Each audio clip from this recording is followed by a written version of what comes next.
Alexa, what's anxiety? Anxiety is a feeling of uneasiness and worry, usually generalized and unfocused as an overreaction to a situation that is only subjectively seen as menacing. Thanks, Alexa.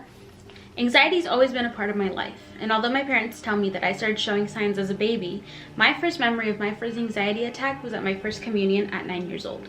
I felt an overwhelming amount of emotions that day. I was so exhausted from the experience that I even fell asleep on top of the table.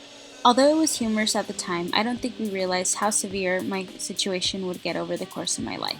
If you don't know or struggle with anxiety, some of the most common symptoms you can look out for are nausea, palpitations, irritability, lack of concentration, or feeling of impending doom.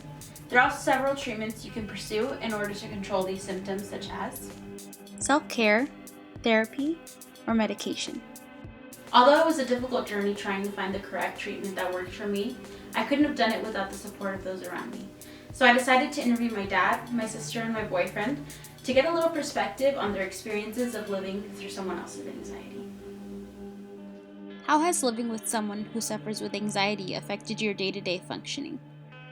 Más que nada quisiera que te curaras de ese mal por ti misma y por nosotros también, claro, por toda tu familia, porque todos los que sabemos que tienes esa enfermedad les preocupa. I think it's affected my day-to-day function because we kind of have to get used to that person not being there and understanding why they're not there, not because if they don't want to be there, but because they're battling with their own problems, and we kind of have to keep that in mind. I think that being with someone who has anxiety has made me a lot more patient, or made me have to be more patient, because it allows me to understand them more, because usually I kind of assume things, and you can't really assume things with someone that has anxiety. What's the toughest thing about having to live through someone else's anxiety?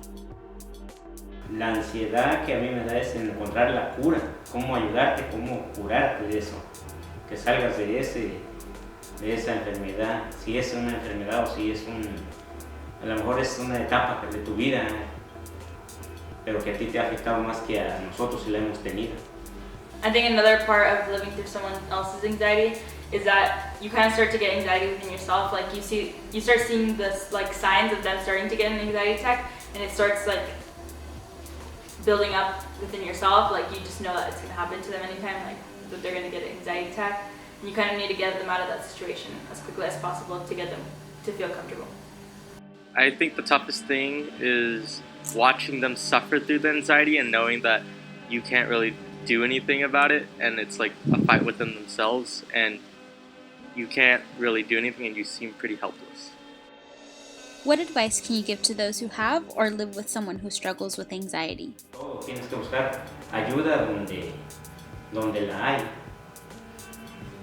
Some advice that I'd give someone that's living with someone with anxiety would be to be patient with them, to educate yourself on the matter, and most importantly to support them, like no matter what they're going through. Like don't make them feel like what they have is like less than anyone else's, or don't compare them to any other like kind of like mental illness or anything. So I think be patient, educate yourself, and support them.